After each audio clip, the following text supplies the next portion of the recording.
Yeah, this is Antonio Moore coming from Voice Walking site Your Black World. It's a privilege to have one of the greats on the NBA. That's one of the realists here to talk to us about some of the things he has going on, particularly a documentary, When the Bell Rings, that he just started. His team reached out to us and wanted to definitely get a chance to talk to the Your Black World audience, talk to the Black audience as a whole about this documentary and why he chose to take part in it and everything of the sort. You want to say something to the audience, Ron? Yeah, sir. It's good to be on. I appreciate you having us, and we trying to build as a production company. Straight from Queensbridge projects, and I've been in the NBA for maybe 16 years, playing professional basketball, 17 years. And now I'm venturing off to other creative outlets, and this is something that my documentary is something that I'm excited about.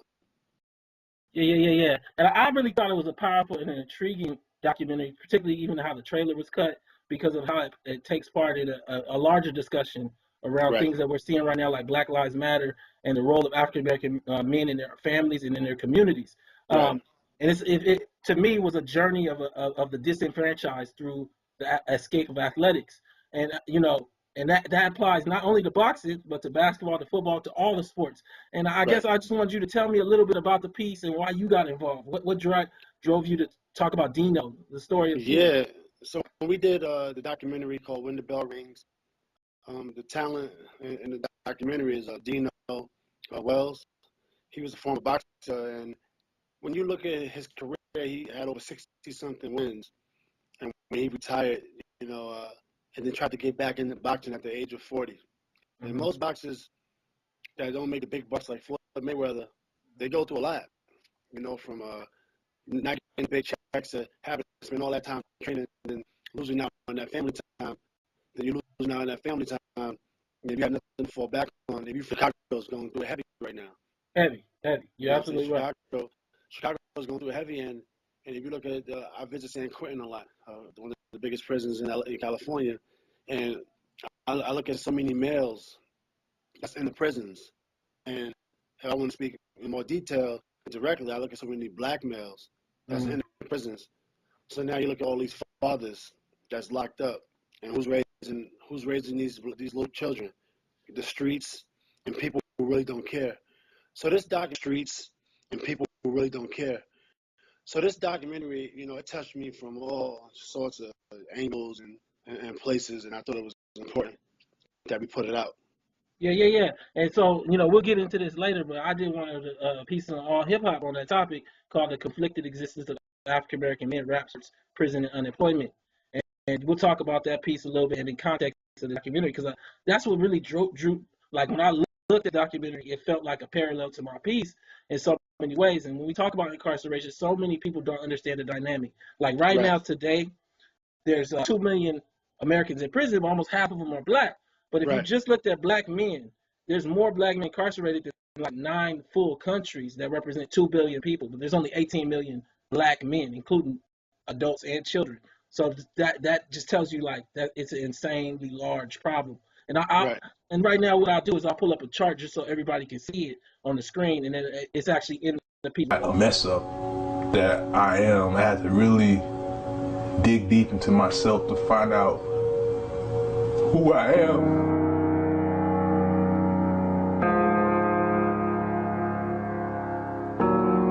I was at Beast in the 90s. My total record was 67 and 13, 36 KOs. I feel like I was unstoppable. I can't go by another 20 years of saying, man, that would have been me.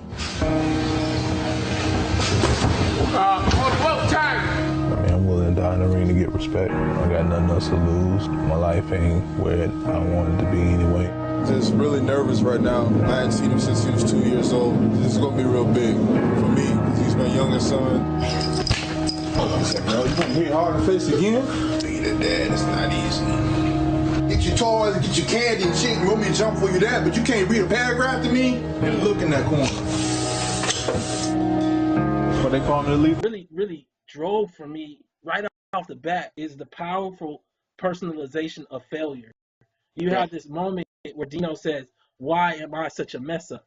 And I really thought that is what I was trying to capture as well when I wrote the piece I wrote. which is this idea of a systemic failure being individual, that somehow he didn't box good enough, and that's why he's in the situation he is, or the only reason why.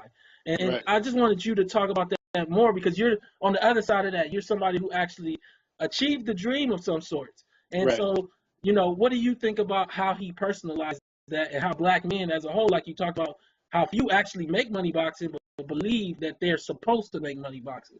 Right. Yeah, I think in all sports, if you look at um,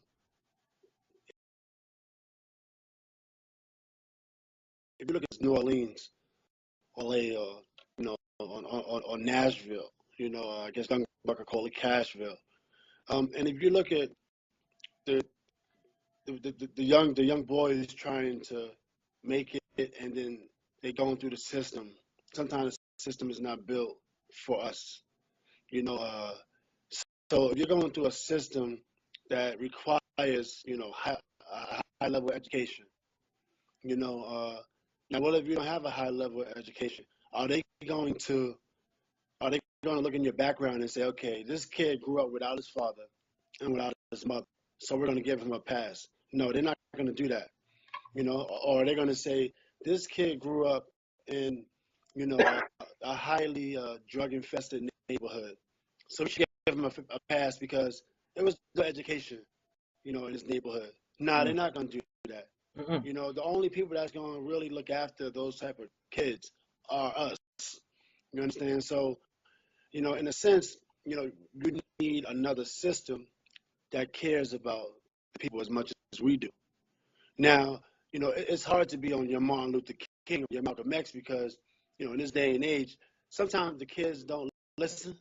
And then sometimes, it's hard because if you reach out to one kid, you reach out to another kid, you can go state to state and your message still not get across.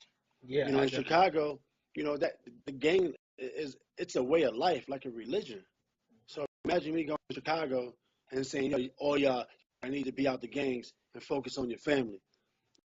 I bet I'm like 10 times out of 10, I'm gonna get some people looking at me like I'm an alien.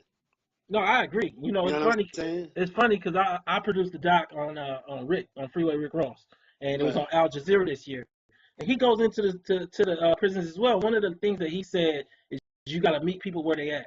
So you kind of got to meet people that are ready for that change. It's not a matter of just going in and telling people what they need to be. You got to meet people who are ready to make that change and be what they right, are supposed to be. And so it's, one of the things, coming back to that doc, when the bell rings, what I really found to be a profound part of the story is the multi-generational like dynamic of the struggle of poverty and black maleness. And so you have Dino struggling with his own fatherhood, and then I right. heard, I watched pieces with you talking about not only your children, but also your own upbringing coming out of Queensbridge. And I just wanted you to tell me about what related for Dino's struggle for you, and Yeah. what was your background a little bit for the audience. The thing I related to with Dino was the fact that he was separated from his son, and the fact that he was separated from his family. So when you make a child with a female, that you're supposed to be, connected forever. Mm-hmm. And so that separation was something that touched me a lot because I know that's not the position he wanted to be in. I know he wanted to be connected with his son, and with his the mother of his child, and then not only did he break up his family, he wasn't able to see his son for quite some time. But now he got his children back, but the mother's not in their life, right? So I kind of relate to that. My parents separated at the age of 13. Mm-hmm. It wasn't as bad as some other situations. One of my best friends don't even know his father. And some of my family members don't even know their fathers. So when I was looking at the doc, I'm like, this is inspiring, and this is something I can talk about. So not only I can put out the documentary, I can also talk about it and then tell people why, I was touched by it. Growing up, I wish my parents would have stayed together. I think I would have made a lot of different decisions, in my life, But No, they I didn't. relate to you entirely, man. My parents had me 17 years old, 16 and a half, just, Right, so they were never together. And that's the dynamic that I totally can relate to. And right, as a result, I know my father. I have a great relationship with my father. And so that's not my issue in and of itself. But I understand where you're coming from. one of the things that's so interesting about the NBA dynamic that everybody sees is they see the glamorous part, but not necessarily the grit and the grind of it all. Right. And you know, what is it like being an NBA father? Because you Yeah. have this idea of an American mythical middle class, Yeah. and everybody tries to fit themselves inside of the white picket fence. But you guys are traveling almost like all the time. Right. How do you establish those relationships with your children when you're traveling that much and when you're traded that much? Well, it's hard because I know if a kid had a choice and you could say, hey, you could be with your dad 365 days a year, or you could have your dad away from you 200 days out of the year, what would you pick? And the kid is probably going to say, I want my dad with me. I'm talking about kids that don't know nothing about, money or anything. They don't want to be around their family, and that's not the case with sports.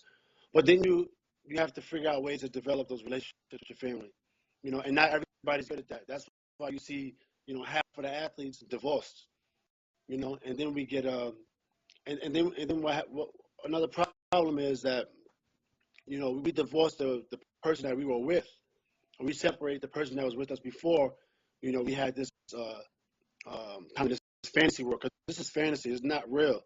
There's only a selective few that get a chance to make it, and then this is not reality. You travel first class and pay all this money, you can buy all the homes you want, but that's not real. That's not reality, on average. Um, and then if you look at our communities, most of our women, in the black community at least, we're not, fortunate on average to be blessed, to dress well, to grow with a family, and then it takes a strain on relationships, So now you get, you make it, and you see in all sorts of exotic women, women that is, from really, maybe middle class families that look amazing, and you're just intrigued by it, to the point where you will, cheat or leave, your significant other, and that's not reality. It's a fantasy world. But, if you don't have a strong family behind you, you're not going to understand that. You're going to take that temptation all day, and then your father's in prison and different things like that. The community has no leaders. You're not going to understand that family is everything.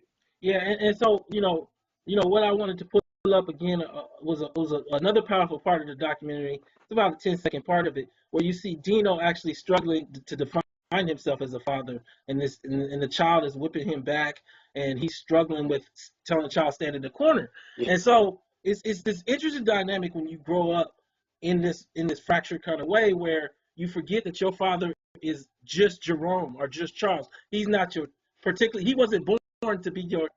Hello? Yeah. Okay, are you still there? All right, I just hear. make sure. He wasn't born to be your dad, meaning like Ron Artest has 4 children, correct? Right. But Ron Artest exists independent of being their father, but for them, you're just their father. And so Right. like, that means that Ron Artest might not know how to be a father because he didn't learn it. And so like, Exactly. there's this generational push that I think captured in this documentary in such a unique way. And do you feel that way? You know what I'm saying? I understand. I think, like I spoke to my son the other day, about a month or 2 weeks ago, something like that, and I was telling him, he brought up some things that happened in the past, as he's 14 now. And I was like, hey, son, I had you young. I wasn't a great parent, but I'm not afraid of this challenge. I told him that I'm not afraid to admit that I had you young and I was a bad parent early, and I'm not afraid to take on the challenge of becoming a better parent now.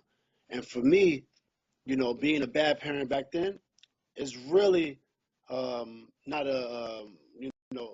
I'm not fazed by it. Any controversy that I went through back then, I'm not fazed by it, because I know that I'm going to get through it, and I know who I want to be. I know I'm going to be the person that I wanted to be. So I was kind of competing with my son on a mental level, letting him know, like, whatever you heard about me, whatever you think about me, that don't faze me, because I know who I am right now. So we had some type of competition going on, at that, which is pretty cool, but it was a real conversation. No, and it's funny because I get it on a personal level. You gotta. I always say for people, you gotta experience people as people first, not just the Right. title.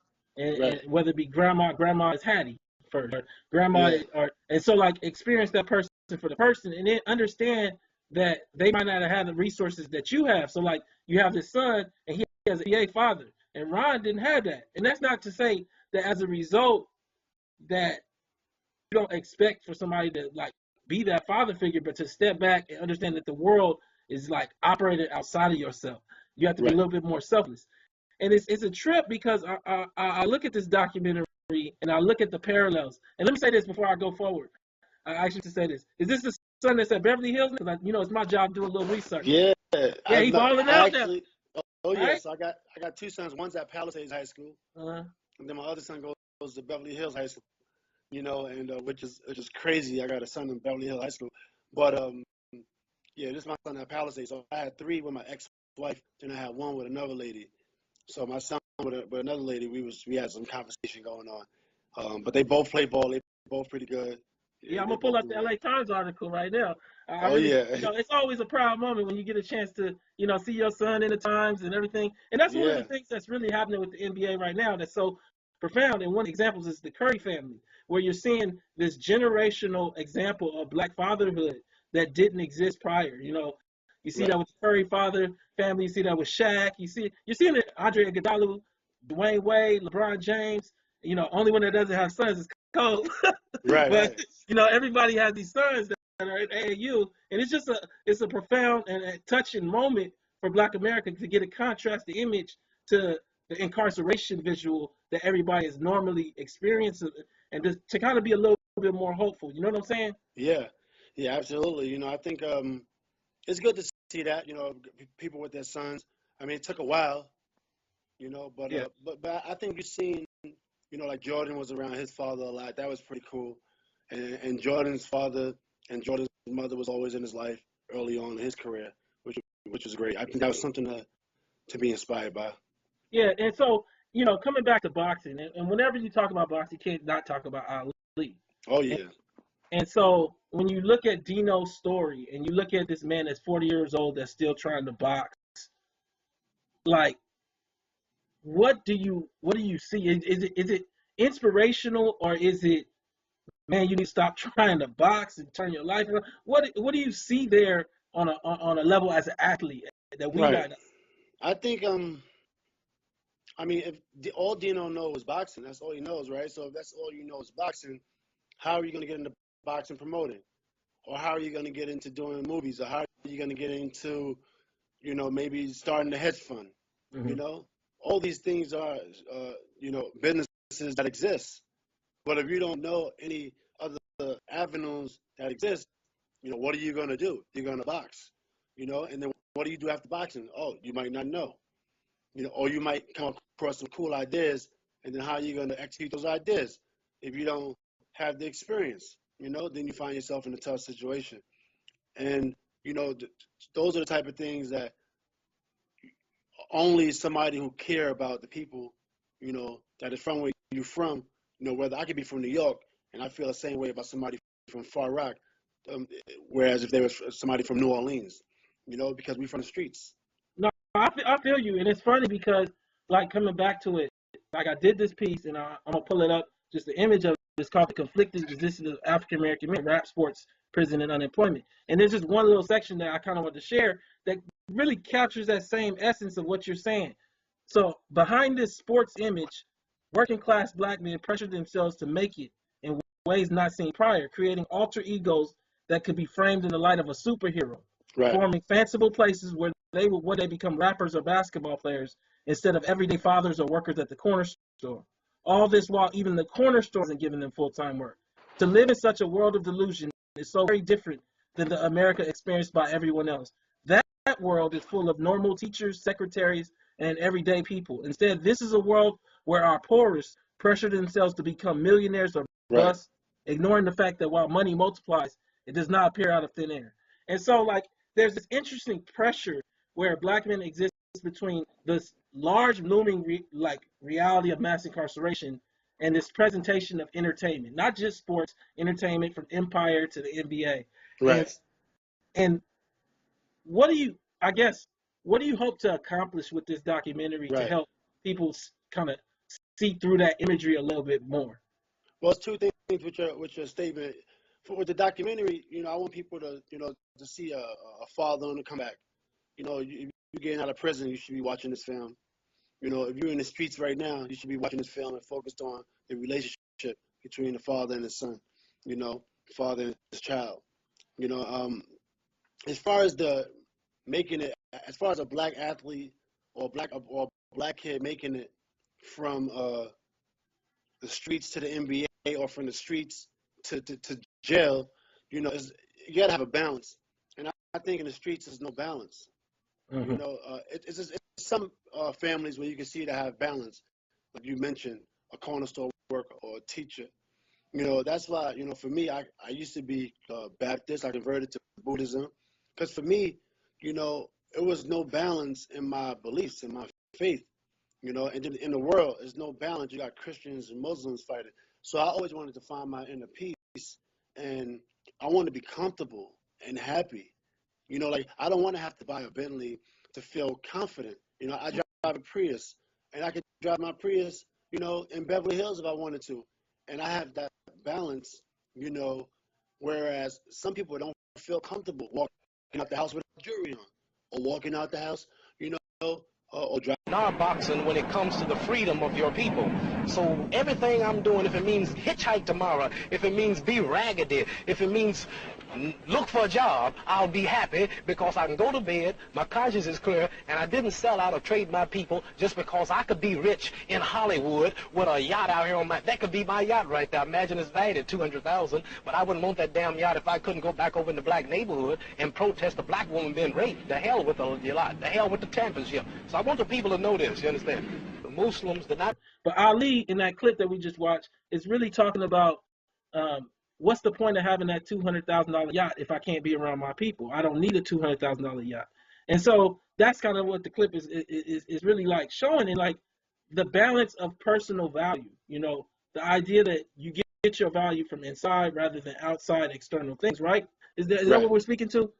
Absolutely. The value comes from, I think the value does come from your connection to, to where we at right now, which is the earth, the universe. And people really got to understand that, it's definitely bigger than a piece of paper, or something materialistic. You got to be able to have a higher connection, and people don't get it.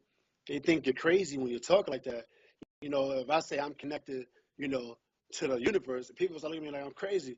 But, what else am I connected to? I can't be that connected to a dollar, more than I'm connected, to the ocean or to the land that I walk on.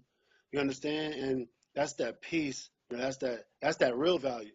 So now, we're coming towards the end of the discussion, and what I wanted to ask you, and this is a unique kind of question, because whether you know it or not, your experiences put you in a very contrasted position as far as what you've seen black males be in this country. And so, like, when you look at Dino and then you look at Kobe, and basically that's the same 20 years. And now Kobe's retiring, and I got a chance to watch you read his letter, and it was just a profoundly touching moment, I think, for you reading that, his letter to basketball, or his poem to basketball. Amazing. It was amazing. It was an amazing poem, and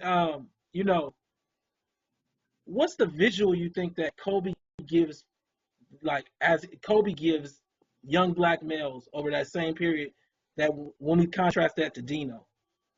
Right, true. So if you look at Kobe and you're a young black male, you want to be like Kobe because he's great. And the media, if you'd never seen Kobe play basketball, you would have never known about it. But the media, they paint him in a light, good or bad. And that's what you see. The distribution of the message, they paint him in a light, and that's what you're going to see. If you look at his commercials, they're going to show him gliding, and you want to glide too. Or if you look at the news when he had his troubles, they showed him at his down period, and maybe you was thinking bad about him too. You understand? So, and same thing with Dino. You see Dino at his down period, and you're like, nah, I don't want to be like that. But really, you might want to be like Dino. You might want to be like Dino, or you might want to be like Kobe. You have to get a chance to, look through, what you're actually seeing these days. Because most of the things you're seeing is not real. Somebody's always trying to sell something, especially, when you're watching it, on TV. So it's good to listen to people, for themselves, listen to their words, listen to what they say, and I think that's what you can look up to. No, definitely, man. And let me, I really appreciate you coming on. The only last question I have for you is, you had a great discussion, I think, the other day. You were talking about like the evolution of black sports and black athletes. We talked about Ali earlier, and I think you Right. taking on this documentary is a great, set of first steps to actually doing your own social movement type of thing. And I just wanted to say, where do you think we're at versus where we've been in terms of like black sports and black athletes speaking out on social issues of the day? I think right now you see a lot of people speaking out, but I think it's not enough. Uh, I think at times when we are blanketed with the money, we feel maybe if we speak out, we get in trouble sometimes, or if we do certain things, we get in trouble. It's not enough going back. You know, I think Martin and Malcolm, they gave more than what we're giving today. Mm, mm. You understand? And Ali. yeah, Ali, I think they gave more than what we're giving today. If you look at the state we're at now, some people will say, hey, don't look up to Jesse Jackson or Al Sharpton, or even Farrakhan. Um, and, I have conflicting issues, with what people say. Then I have a little bit of issues with what they do or their message. But who is our leader, And for years we've been separated from a leader. We do need a leader. There's no question about it. And in the black community, we're quick to say, I'm not listening to him. He's not my leader, And then other people will think like that. But that's impossible. You do need a leader or multiple leaders, because when they send in the messages, to our children, that essentially they're leading our children. You see what I'm saying? Then the streets is leading our children. So who would you rather lead your children? The streets, or Al Sharpton? You know what I'm saying? Like, who would you rather lead your children? Who hands would you put your children in if you had the opportunity? Would I just leave them on the corner, or would I put them in a real leader's hand? So in this day and age, yeah, we do absolutely, need a leader, because people are putting programs, for us, and just generalize us. But it's not like they really understand what we go through in our struggle. You understand? So, people gotta, take that into consideration when you say, you don't really have a leader. No, Because I people definitely listening to feel that. you. I feel you, man. And I think that you taking on this when the bell rings, you stepping into where you discuss black male fatherhood, black family, is Right. definitely a powerful step about leadership at the individual home level. Because Right. if you don't have your home straight, you dang sure can't fix the community. And so, Right. for the Your Black World audience, we appreciate you coming and speaking about this issue and taking on this documentary. Make sure everybody gives out and checks it out. You want to tell them where they can check this thing out? Yeah, go to metaworldpeace.com, and you can stay updated. I have my documentary. You can just click it, check it out. I hope you enjoy it. You know what I mean, and I hope everybody doing well. And then from Tone Talks, Your Black World, definitely appreciate you and appreciate the audience for tuning in. Thank you.